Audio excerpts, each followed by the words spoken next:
Today I'm in the best town in Wales, Carnarvon, and this is St Peplic's Churchyard.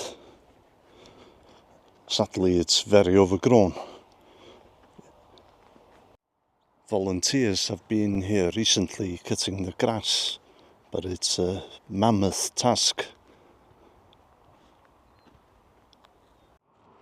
If the whole cemetery could be cleared like this section, it would be a very interesting place to visit. There's another cemetery just across the road from here, and it actually has a mass grave from an aviation accident. On January 10th, 1952, a plane flying from London to Dublin crashed in bad weather in the mountains of Eryri. All 23 people on board the flight died at the crash site. The aircraft was operated by the airline Aer Lingus, and it was the airline's first fatal accident. At the time, it was Britain's 10th worst aviation accident. The incident remains the second worst aviation accident to occur in Wales. The aircraft was a Douglas DC-3 Dakota. The aircraft was believed to have encountered a powerful downdraft, which forced the aircraft down into an area of strong turbulence. The aircraft nosedived into a boggy area, and one of the wings had broken off during the nosedive as it was found 200 feet away from the remainder of the wreckage. Many of the passengers were buried in the bog by the impact, and their bodies were never recovered. 12 of the victims were buried in a mass grave a day after the inquest. And this is Llanbeblic Church. There's the remains of a Roman fort called Saguntium, a couple of 100 metres away from the church. And it's believed that Roman soldiers used to be buried in this area by the church.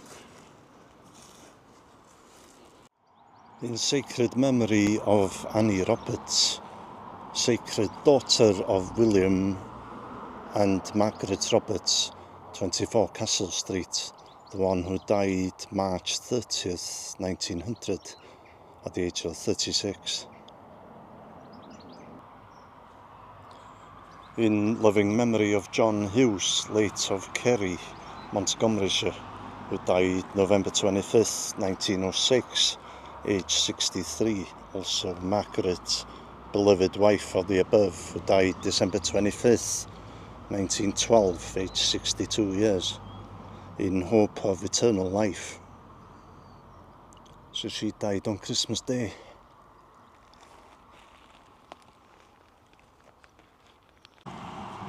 I understand that there are some graves dating back to the early 1700s here, but unfortunately they haven't cleared that area.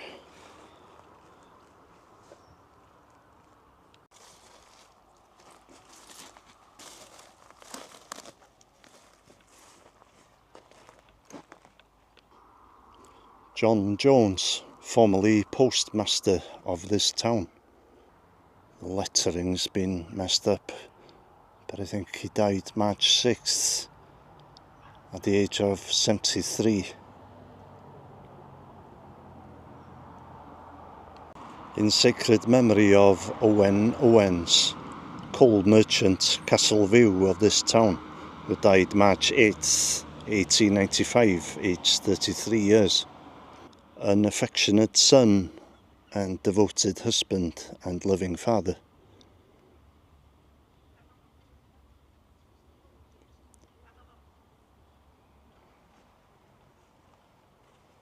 If they ever clear the whole cemetery, or even a large part of it, I may come back.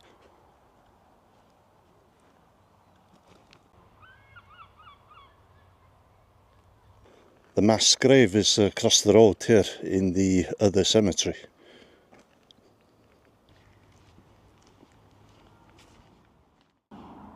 It was just after 7 p.m. at night when the accident happened, and news of the disaster was received by police in Carnarvon from 2 people who had heard the sound of the crash.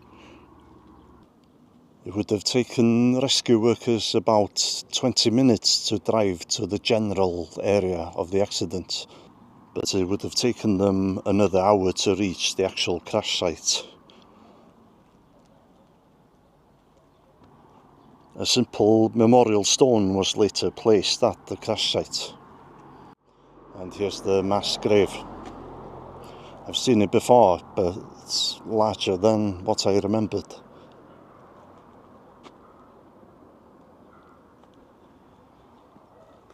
R.I.P. Neville G. Aston, Rosalind Ashton, Thomas Carroll, William M. Good, James Cahoon, Dorothy Laker, Melody Laker, William A. Lynch, Daniel J. O'Donovan, John F. Stackpole, Emily D. Stone, and Lily Wenman.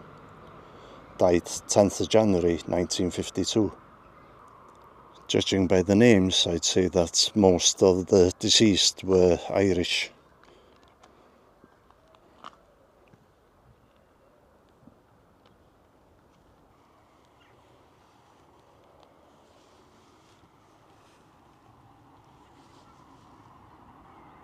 And I understand that the only thing they found unscathed at the crash site was a little girl's doll.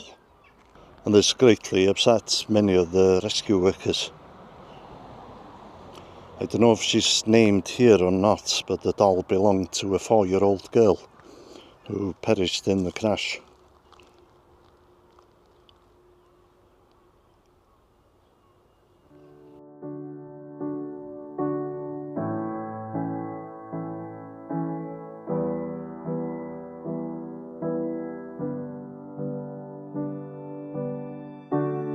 I see you struggle like butterflies in water, can't keep moving forward. I see your shoulders weighted down by armor. You don't need that protection. I will walk on